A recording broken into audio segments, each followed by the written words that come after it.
we will start by looking at it.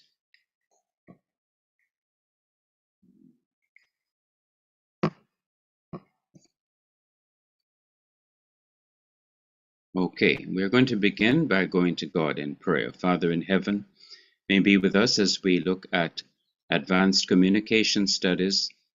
May you continue to improve our ability to communicate so that we can share with others your word and your will for our lives. In Jesus' name, amen.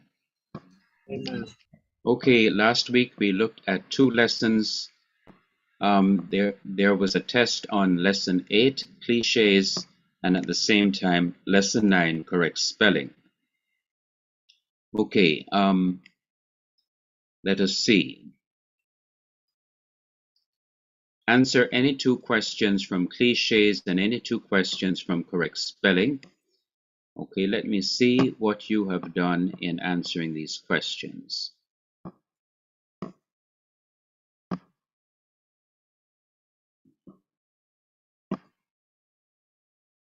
Okay.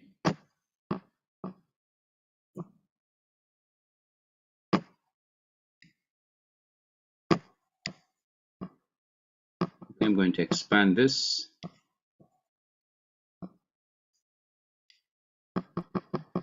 All right, so you chose 2 cliches. Number 1, a bad egg. This is question number 2. Question number 3, bed of roses. And you corrected for number 7, achieve. And number 10, believe. I don't think you have any questions, but do you have any questions over the test? No, sir, I don't. Okay, well, let us look then at this revised. Let me just find it first. We're going to start our revision.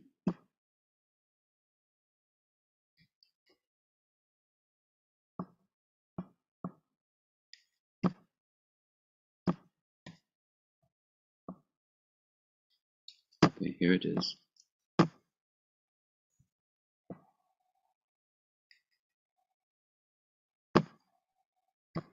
Okay, this is a revised review. Revised because the final exam had to be changed slightly, since the last lesson, lesson number 10, which deals with poetry, will not be taught this trimester but next trimester. Since we have a shortening of the trimester by 1 week, so there's not enough time to go into a new lesson, so we are revising. Revised review of lesson number 6, redundancy, lesson number 7, misrelated participle, lesson number 8, cliches, and lesson number 9, correct spelling, in preparation for the final exam.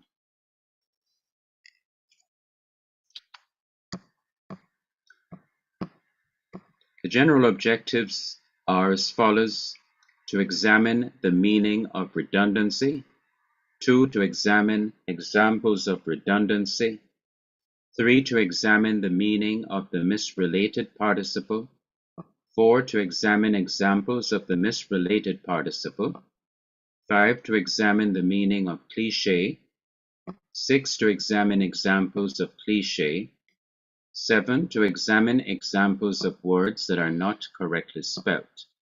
Specific objectives: number 1, at the end of this review, students will have defined redundancy. 2, at the end of this review, students will have given 5 examples of redundancy. 3, at the end of this review, students will have defined the misrelated participle. 4, at the end of this review, students will have explained how to identify the misrelated participle. 5, at the end of this review, students will have given 5 examples of the misrelated participle. 6, at the end of this review, students will have defined cliche. 7, at the end of this review, students will have given 5 examples of cliches. 8, at the end of this review, students will have given 2 examples of incorrectly spelled words. So first of all, we look at the definition of redundancy. as we review lesson number 6. In the English language, redundancy is the use of at least two words, both of which mean the same thing, and therefore using both words are not necessary unless the speaker or writer is emphasizing a point. Just as in a job, the employer might make some workers redundant, that is, he or she does not need their services. In a similar way, a redundant word is a word that is not needed, because the same meaning is communicated by another word before it in a sentence. So redundancy means that the word is not necessary. The word that is already there before it serves the purpose in communicating the meaning, and so there is no need for another word or another phrase to communicate what the previous word is saying.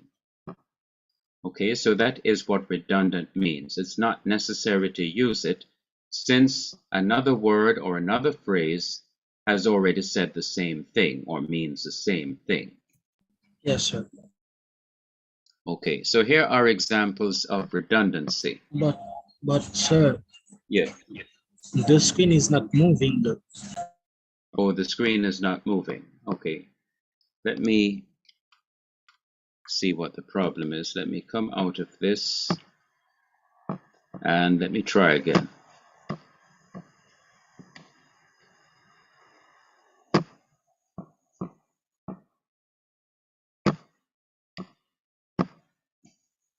All right, do you see the title page there? Yes, I do. Did it move? Yes, did. Is it still moving? Yes. All right, so we now are at examples of redundancy. Do you see examples of redundancy? Yes, Number I. one, okay, electricity outages, which last for 24 hours, may cause chicken or fish in the freezer to spoil. And then I have underlined and to become rotten. Well, this section of the sentence is redundant. I don't need to add it in order to communicate what I have communicated already. The word spoil means that it has become rotten and it is no longer healthy to eat this. It might get you sick. Okay, so I don't need to add and to become rotten. So these are not necessary to communicate the point. So it's redundant. I've underlined the redundant part of each sentence. Number two, children are happy and overjoyed to know that schools will not reopen for classes until September the 1st. Well, and overjoyed is not necessary to add because it is already communicated by the word happy. Okay, so this would be redundant. Now, if you have any comments or questions as I go along, you can let me know. Yes, Number Brother three, Becca. yes, some prisoners in the US have been released from prison so as not to spread COVID-19 to other prisoners, but they have engaged in bad and evil activities. Well, and evil is not necessary to be added here because it is already communicated by the word bad. So this part, and evil, is redundant. Number four, some believe that COVID-19 was produced in the lab to create and to make a demand for a vaccine so that some pharmaceutical companies may become rich and wealthy. Now, this part, and wealthy, is redundant because it's already communicated by the word rich. But just a few seconds ago, I noticed another redundant part of this sentence. There is no need to add and to make. And to make. Create and to make is really saying the same thing. Create means to make. So Yes, this can be left out. It can read, some believe that COVID-19 was produced in the lab to create a demand for a vaccine so that some pharmaceutical companies may become rich. So there is no need to add and to make. Okay, so that also and to make would be redundant. Number 5, Mount Everest is the tallest mountain in the world. For no other mountain is as tall as it anywhere. Well, there is no need for me to add this because I'm already saying the same thing up here. To say that it is the tallest mountain means that there is no other mountain as tall as it anywhere. Okay, so this part of the sentence would be redundant or unnecessary. Any question on examples of redundancy? no, sir. All right. We now come to lesson 7, reviewing lesson 7, and the first thing is to define misrelated participle. Misrelated means not connected. Participle is a verb that is used as an adjective. The verb plus ing equals the verb adjective, that is the participle. This verb adjective is identified, for example, as being, so I've added ing to the verb be, or having, I've added ing to the verb have, or showing, I've added ing to the verb show. So it is a combination of being a verb and being an adjective. It has the characteristics of a verb and the characteristics of an adjective. And it can be seen in the following examples: having shown, or knowing, or having known, or deciding, or having decided, etc. So misrelated means not connected. Participle is a verb that is used as an adjective. Just as an adjective describes a noun, even so the participle describes a noun. The noun which functions as the subject of the sentence is to be described by the participle. However, when the participle is not connected to the noun, which is the subject of the sentence, which it is supposed to be describing, then it becomes a, quote, misrelated participle, end of quote. So there is supposed to be a connection between the participle, which is a verb and an adjective all at the same time, and it is supposed to be describing a noun. But if it is not connected to that noun, it is a misrelated participle. Yes, sir. Now the next thing is to figure out what is the key to identify a misrelated participle. How do I go about finding in any sentence a misrelated participle? Well, the first step is to ask the question, is the participle connected to the noun, which is the subject of the sentence? If the answer is no, then the participle is a, quote, misrelated participle, end of quote. Here are some examples of misrelated participles. So here is the participle, and here is the noun, which is the subject of the sentence. And it should be the case that the participle, which functions both as a verb and as an adjective, is connected to the noun, which is the subject of the sentence. But in each of these sentences, we will see that the participle is misrelated to the noun, in that they are not connected.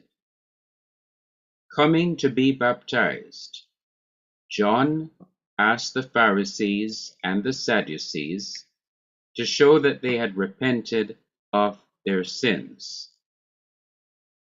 Now, grammatically, the way this sentence is constructed is that John is the one who came to be baptized. But that is not the case. It is the Pharisees and the Sadducees who came to be baptized, and therefore coming should have been connected to the Pharisees and the Sadducees, not to John. John is the subject of the sentence, and although the Pharisees and the Sadducees are nouns, they don't function as the subject of the sentence. So coming to be baptized should have been connected to the Pharisees and the Sadducees instead of to John. But the way the sentence is put together is that the coming to be baptized is connected to John when they're not really connected. So the question is the participle coming connected to the noun John, who is the subject of the sentence? The answer is no, for John did not come to be baptized, but the Pharisees and the Sadducees came to John to be baptized. Therefore, coming is a misrelated participle, for it is not connected to John, the noun, which is the subject of the sentence. Here is another example of a misrelated participle. Walking on the water, the disciples were afraid. The question is the participle walking connected to the noun disciples, who are the subject of the sentence? The answer is no, for the disciples were not walking on the water, but Jesus was walking on the water. Therefore, walking is a misrelated participle, for it is not connected to the disciples, the noun, which is the subject of the sentence. Third example of a misrelated participle. Having been raised from the dead, 2 disciples left Jerusalem and went to Emmaus. Question: is having been raised connected to the noun disciples, which is the subject of the sentence? The answer is no, for the disciples were not the ones who had been raised from the dead, but Jesus Christ. Therefore, having been raised is a misrelated participle. Number 4, having been baptized, the church rejoiced that one more person had been added to their number. Question: is having been baptized connected to the noun church, which is the subject of the sentence? The answer is no, for the church was not baptized, but it was the one more person who had been added to their number who had been baptized. Therefore, having been baptized is a misrelated participle. Fifth example of misrelated participles. Preaching in the synagogue, the people believed what was spoken by Paul. What is the problem? Preaching is a participle which is misrelated to the noun people, which is the subject of the sentence. The sentence should have read, preaching in the synagogue, Paul persuaded the people to believe. Now there you have a connection between the participle and the noun, which is the subject of the sentence, and it's not misrelated. But here, It is misrelated. Okay, any question on misrelated participles? No bother, Buckland. It's all clear. Okay. Okay, let me check the time.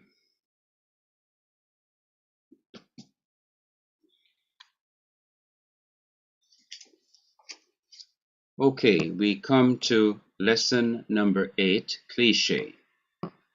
A Is cliche, it number 8, sir? Not number 9? okay, number 9 is correct spelling. Oh, I'm seeing number 9 at the top, the title. Oh, let me see. Review of lesson 9, cliches. Okay, hold on. I'll have to change that. Let me just look over.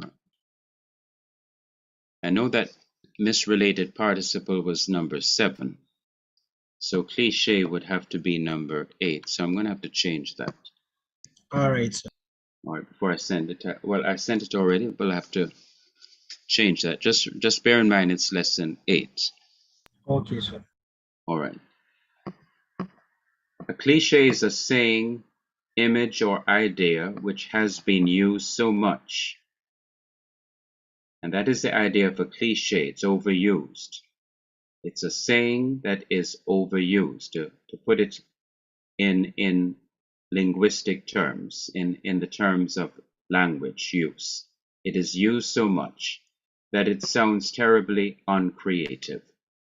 The word cliche was originally French for the sound of a printing plate which prints the same thing over and over.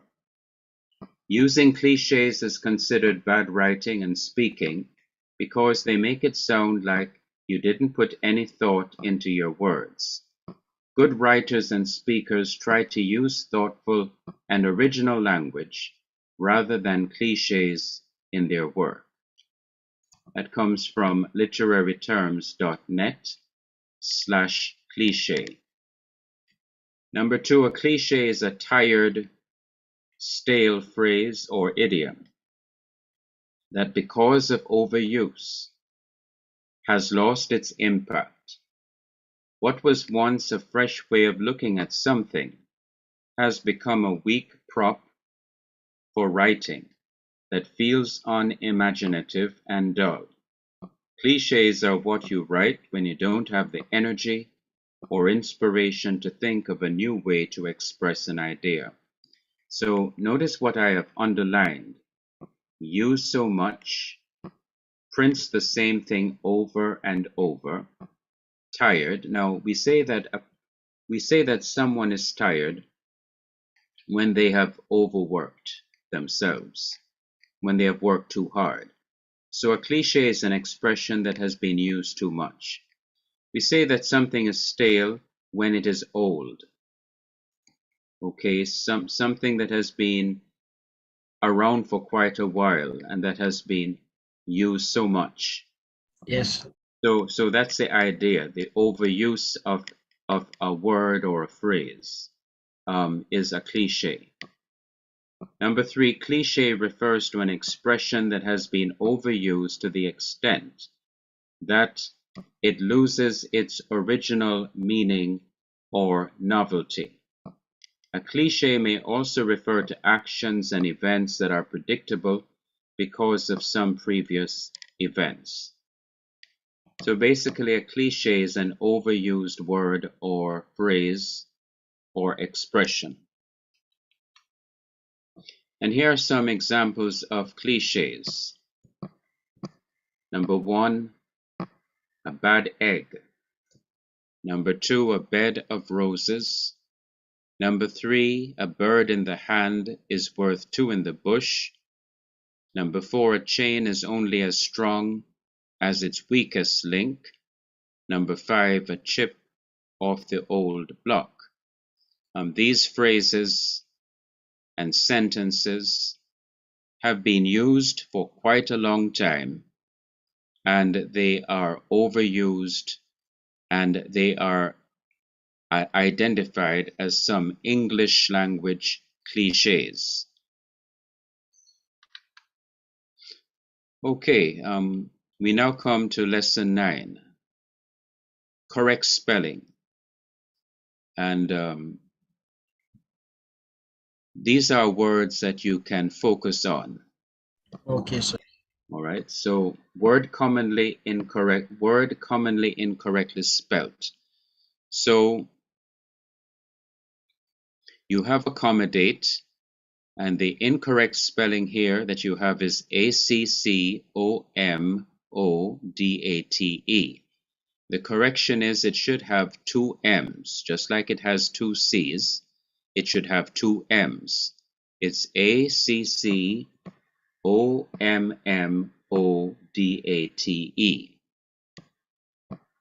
Okay, the next word commonly incorrectly spelt is basically. I hear Americans are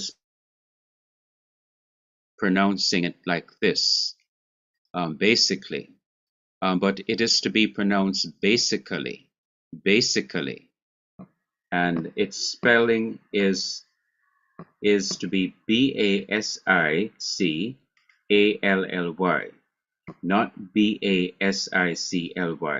You see, what happens is people tend to spell words the way that they pronounce them. So if they're pronouncing words incorrectly, it is likely that they're going to spell words incorrectly. All right, so you can focus on this. Okay, well, next week we will do the same thing again. Okay, All right, brother. this is the review lesson. You can focus on this review lesson, Yes, and sir. it will help you to be ready. Okay, we're going to end here. Do you have any question or comment? No, sir, I don't. Everything's clear. All right. Okay, we will end here, and may have a wonderful weekend and Thank a good Lord's Day. you. Yes, sir. Wish you the same. All right.